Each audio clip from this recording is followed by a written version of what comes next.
You found it. Bills by the numbers, where we let the stats tell you where the Bills are at. We're presented by FanDuel. Make every moment more.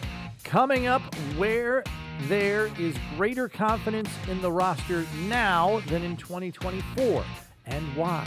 Where there might be concern, and what part of the roster has the greatest potential to boom.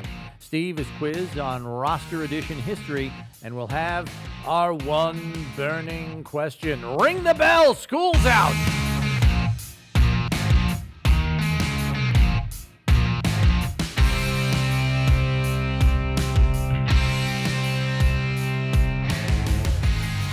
All right, happy to have you with us here on Bills by the Numbers. Bills Wall of Famer Steve Tasker, Bills play-by-play man Chris Brown here with you, and we begin with where the Bills roster currently sits now in between the close of spring practices and the start of training camp, knowing changes will be minimal during this stretch. So, Steve, in these three things, thing number one, what part of this team do you have greater confidence in as they prepare to head to training camp than you did last year at this time, and why? I think for me that the ones I'm most excited about are the wide receivers, is the wide receiver room. Now, last year, I told you before the season, I thought they were going to score a lot of points, and they did. Mac Hollins overachieved, Khalil Shakir emerged, and they got hit-and-miss seasons from Keon Coleman and Kincaid, and I'm throwing the tight ends into that a little bit. But he certainly got a great performance from Cook. So the skill positions are great, but the wide receiver room with Khalil Shakir and Keon Coleman. Now, Keon Coleman, he's been around the block once. He's got a little bit of a pedigree now, and he's got some, I think, a higher level of comfort and acclimation to the offense. He's going to contribute a little bit quicker. But Curtis Samuel, Josh Palmer, and Elijah Moore are guys who elevate well above the threshold where even Mac Hollins performed last year. Mac Hollins had a career year for him. He was a journeyman when he showed up last year and thrived here, no question about it, and we loved him. These three guys, Samuel, Palmer, and Moore, Samuel particularly if he stays healthy, they have potential to take three guys beyond where Mac Hollins was a year ago. And you put Keon Coleman and Khalil Shakir on top of that, they're a handful, and I think that's one of the things I'm most excited about. Yeah, I think you have more proven commodities there. Khalil Shakir is certainly a proven commodity. You're still waiting on Coleman to reach his ceiling. But Samuel, now with a year in the system and hopefully healthier at the start of the season, produces more right from the jump. Elijah Moore, in my estimation, is a proven commodity. 61 catches in Cleveland last year with 4 different quarterbacks, and he's been productive with 2 horrible franchises in the Jets and Browns. Now he comes here. I'm expecting a lot out of him. And then you already mentioned Palmer, so that makes sense. I'm going to pivot here, and I'm going to say I have greater confidence in the special teams unit. Mainly because of the coordinator at the controls in Chris Tabor, because as I've mentioned many times on our daily show, One Bills Live, this is the first time since 2018 that Sean McDermott has had a special teams coordinator who's been a special teams coordinator somewhere else in the NFL before. Right. He had 2 brand new special teams coordinators the last 2 times around the block, with Matt Smiley and then with Heath Farwell before him. And let's not sugarcoat it.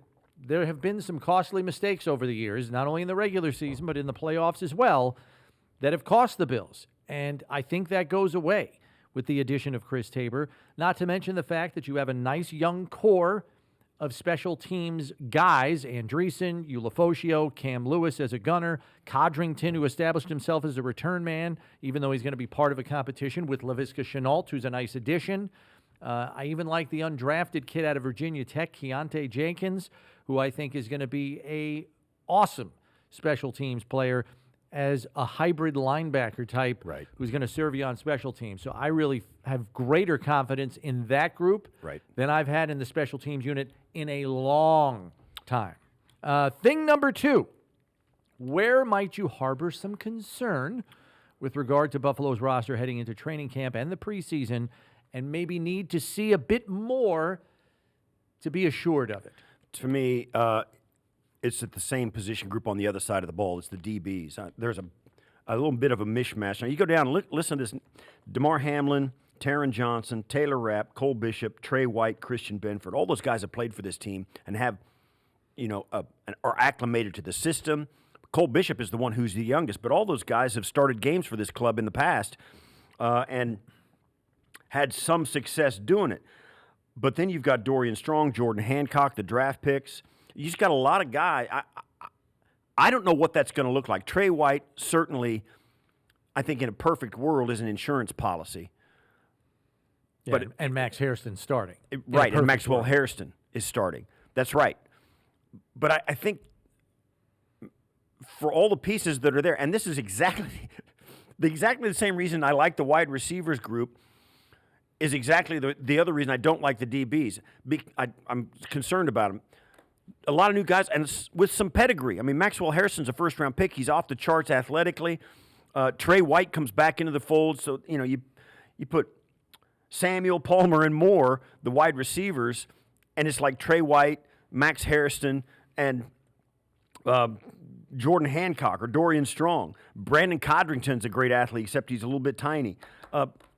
I don't see – it's harder for me. Maybe it was because of my offensive background.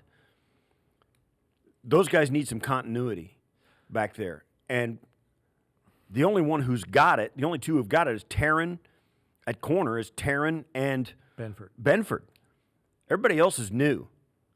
And they play five of these guys all the time. The safety position, everybody's calling for an upgrade there. Is Forrest the guy? I don't know. It's harder for me to see the path to success in that side of the ball. Maybe it's because of my lack of experience over there as a player, but that's my concern. I'm going to kind of shuck your concerns down to the cob here and make it simple. I don't think it's that the Bills don't have players capable of filling those roles and eventually excelling. The concern there is, how is it all going to fit together? You've got pieces of the puzzle that you feel are capable of playing, maybe even excelling. Yeah. But who's the starting five? Who's backing up Taron Johnson? I mean, Taron Johnson and Benford are there. You probably know Rapp is one of the two safeties. After that, it's a crapshoot. Right. You have good options, but how is it going to fit together? Right. And that's why you need to see more You really of it. feel like if Trey White is 2 years past the thing and still got some gas in his tank, you've got three top-flight corners in Benford, White, and Maxwell Hairston if he, is what he seems to be. So you got three really big pieces of the puzzle there. Taron Johnson right in his prime. You've got a rookie, ostensibly a rookie, backing him up at the key spot on the defense. Safety, I don't know. We'll see. Are they going to be happy to go with Hamlin and Rapp again this year, or does Cole Bishop take Hamlin's finally get on the field? There's some really good-looking parts there, but I don't know. No, the puzzle hasn't been put together Yeah. yet, and that's the concern more than anything else. Finally, thing number 3, what part of this roster do you believe has the greatest potential to boom and exceed expectations? Oh, it's the D-line.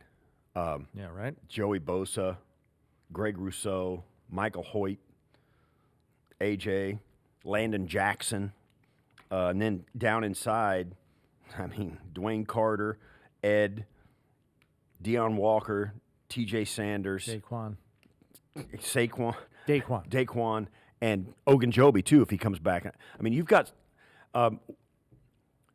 that's got a chance to, significantly improve, particularly in pass rush. With Hoyt and Bosa, if those guys get on the field and stay healthy together, along with AJ and Greg Rousseau, and I'll say this about Greg Rousseau, he has not been, he's made one or two, if you think, the tipped interceptions in Kansas City, he's made a couple of flash plays in his career, but he has been unspectacular.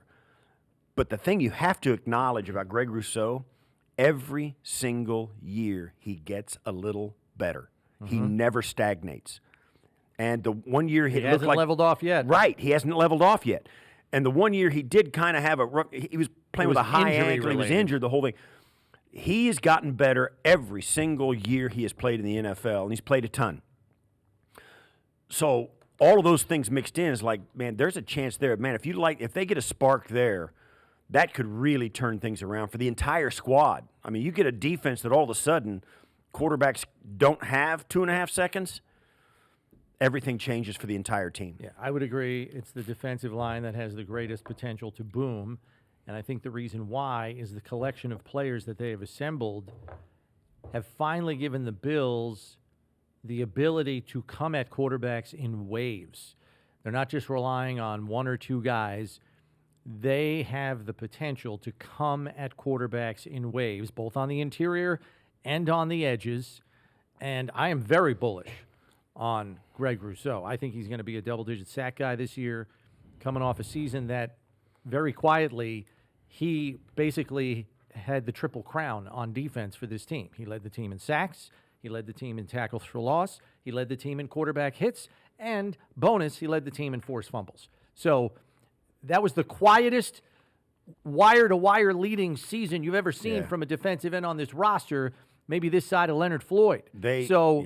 I'm bullish on that group, and if they can find defined roles for those guys, and we know the rotation, and they can come at quarterbacks in waves where they're never tired because they're rolling that many quality guys through, you're going to have something. The thing about it is as well, we haven't heard about this and nobody's really talked about it. I believe one of the reasons this team likes to run the football half the time in a league where everybody else throws it runs it a third of the time is because I think they want to shorten the game. They know their offense is going to score a lot of points. They're very efficient. They score on a lot of drives. A high percentage of their drives end in points. They run the ball to shorten the game to keep their defense off the field sometimes. I think they really feel like it. And I think Sean McDermott says our defense is going to get some benefit over having a ball control offense. Instead of going out and scoring 3 touchdowns in the first half or 4 touchdowns in the first half, let's score 3 and only give them 3 chances to score. 3 drives kind of thing. I think part of that is that complementary football philosophy they have. And I think that is a necessity when you got a defense that struggles to stop teams on third down. They're going to give up some double-digit play drives during the game, whether you can get them off the field or whatever. And the Bills were very good and still are very good at turning the ball over, have been for 5 years. So may not go away. But if you can give Jim just one more facet of their defense that is playing at a much higher level, like the D-line, I think that ripple effect goes all the way to the other side of the ball. Oh, yeah. We pivot now to the numbers game, where Steve will be quizzed on roster addition history. Let's do it. Question number 1. This offseason, the largest free agent contract in terms of total dollars was signed by Joshua Palmer, who had the largest free agent contract for the Bills last offseason, Steve, in terms of total dollars. Who had last year? Who had the largest free agent contract for the Bills last offseason in terms of total dollars? This year it was Joshua Palmer. Who was it last year? Curtis Samuel. You are correct. 3-year, $24 million We talk deal. about it every day. Well, we have mentioned it more than a few times. and So well done. One for one. I was a little bit, throwing a dart there, but I hit the board. Question 2. This offseason, the Bills traded Kyer Elam to the Dallas Cowboys. Which 2 players did Buffalo trade last offseason?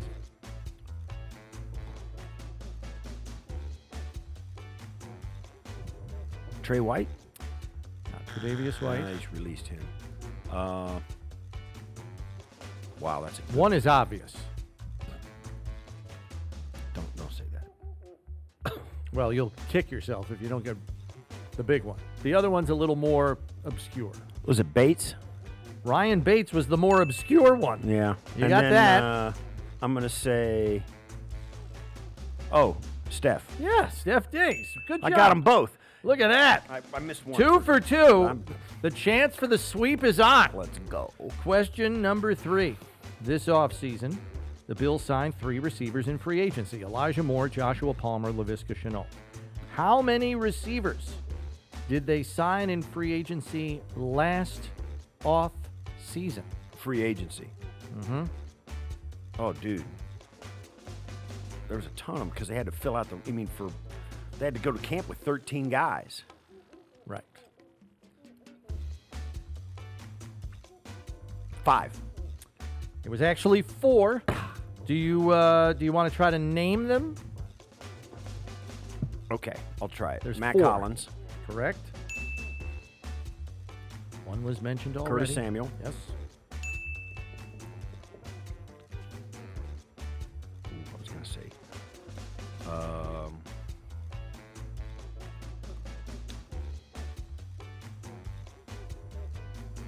I'm going to say. I can't even remember the roster last year. And those guys are. They're dead to me. Well, one of them you're not going to get because he didn't even Right. really last in camp. Quintez Cephas, Oh, dude. and then Chase Claypool. Oh, yeah. The Chase. Claypool experiment. Claypool. Yeah. Question number 4. This offseason, the Bills signed 2 players who had played for the Bills previously, Dane Jackson and Tre'Davious White.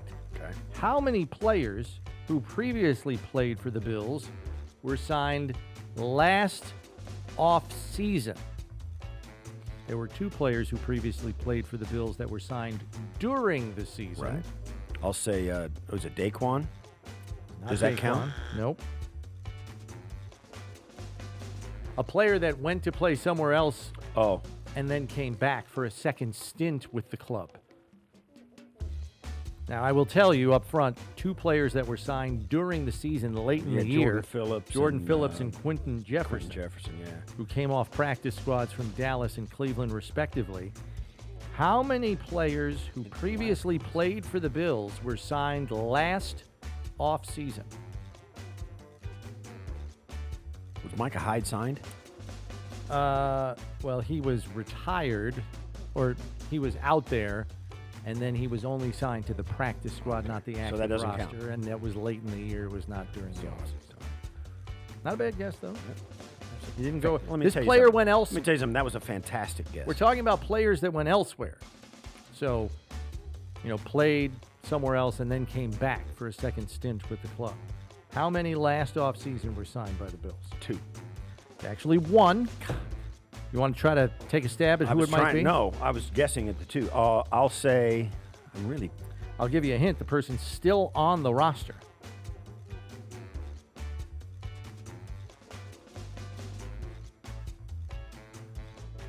was he on a practice squad elsewhere? No, he was on an active roster. All right, I'm going to say.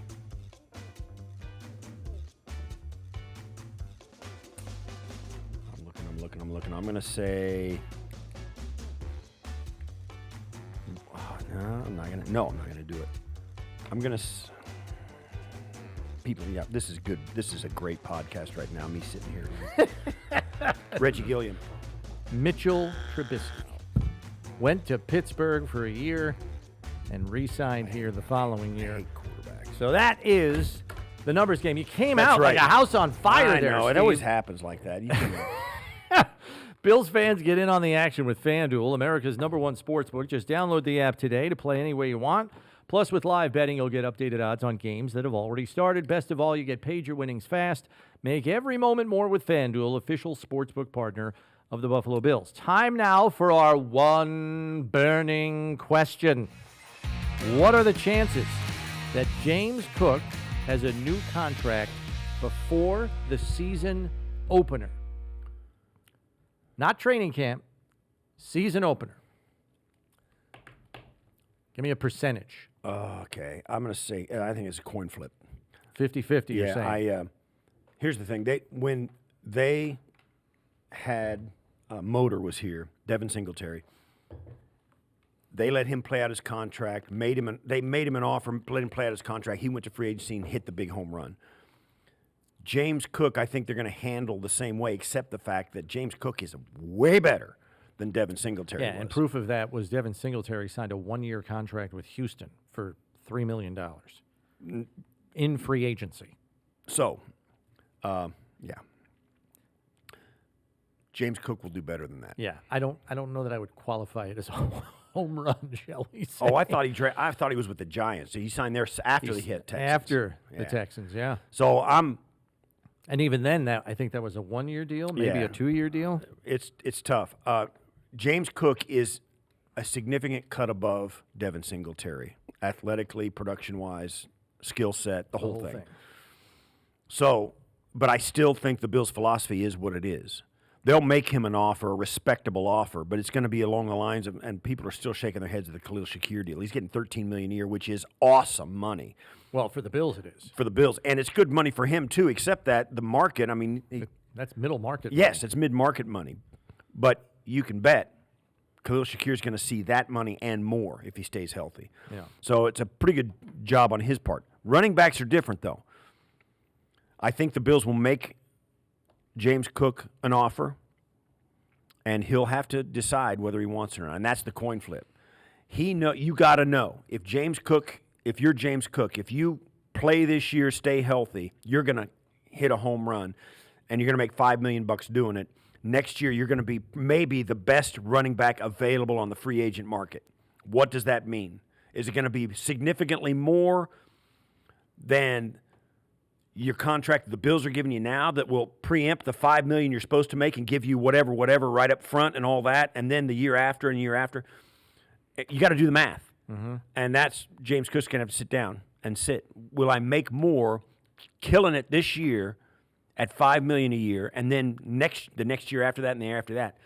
Or should I take the Bills deal now knowing that it's a loyal group, a loyal organization, and I got a good chance to see most of the money in that contract Right. if I stay healthy. I'm going to put it at 60-40. I'm going to try to stay a little more optimistic because I believe there are ways you can structure the deal to make it more palatable to what James Cook is after. Whether you give him a $12 million signing bonus and pay him $3 million in base salary so he gets his $15 million this year, or something to that effect. I want to believe, deep down, I think they want to sign him. There's clearly a difference in value because of the way in which they use him and what he believes he's worth. I want to believe that this is going to be one of those classic Brandon Beane right before the season extensions that we've seen many times over in years past, whether it's Spencer Brown, Tyler Bass, like run down the list. Epinesa did. Yeah. I did think they did it. Yeah. So I want to That's say when they did 60, Milano, too, I want to yeah. say 60-40, but we will see. It's not a given. soon I enough. don't think. No, it's not. It's not a Just given. because of the way the team handled the last running back they drafted, who was just a round better, Different but a different player. Different player. I think the team philosophy is what it is. I don't think the player. And I supersedes respect it. that, but I will maintain that the difference here is next to Josh Allen, he is the next most dynamic player in your entire offense. And that counts for something. How much? We shall see. Our closing figure deals with the number of first and second year players on the roster from 2024 to 2025. In 2024, heading to training camp, the Bills, not counting undrafted rookies, had 13 first and second year players on their roster. This year in 2025, Buffalo has 19 first and second year players on their offseason roster, not counting undrafted rookies, which makes the number even higher. That's a 7% increase in youth on the roster. Doesn't sound like a big number, but it's notable. That'll do it for this episode. Make sure you subscribe on whatever podcast platform you use so you know when the next edition is out, because when you need to know about the Bills, you need to check Bills by the Numbers. For Steve Tasker, I'm Chris Brown. Thanks for listening. We'll catch you next time, everybody.